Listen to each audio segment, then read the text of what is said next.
donc je pense qu'Étienne est profondément visité par l'humilité et aussi l'honnêteté de dire est-ce que je traduis, suis-je un assez bon véhicule de ce que je ressens. Il a cet éternel doute, la quête quoi, qu'il y a dans la chanson.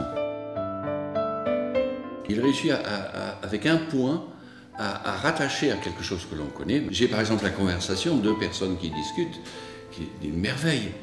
Ça serait quelque chose que l'on voit comme ça.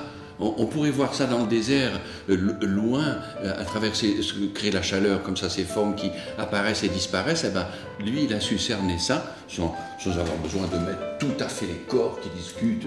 Non, et on a tout de suite deux personnes qui s'entretiennent. C'est rond, et il sublime la femme aussi, là. Pas le religieux, mais l'inconnu, j'allais dire.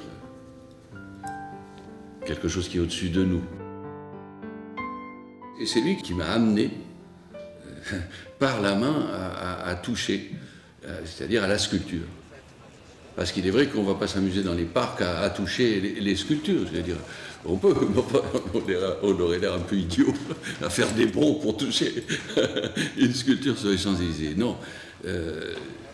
Un jour, j'ai voulu déplacer une sculpture à la maison et j'ai une gouvernante qui est là avec moi depuis 15 ans. Et elle m'a dit, non, vous n'allez pas la vendre parce que j'aime beaucoup la toucher. Et donc je ne savais pas que ma gouvernante, qui est une dame d'un certain âge, touchait les sculptures que je touche aussi. Donc Étienne a su créer, en tout cas à la maison, une chaîne de gens qui touchent son travail.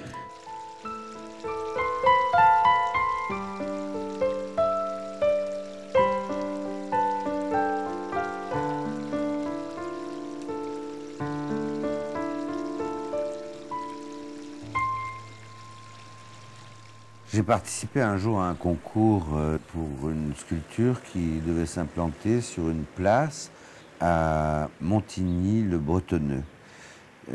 Et j'ai eu la chance de gagner ce concours et de pouvoir réaliser là une sculpture de 3 mètres de haut sur le thème de Paul Claudel.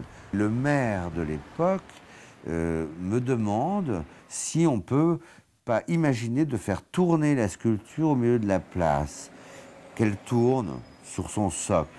Donc tous les matins, les gens qui regardent la place ou les autobus qui passent voient la sculpture sous un angle différent.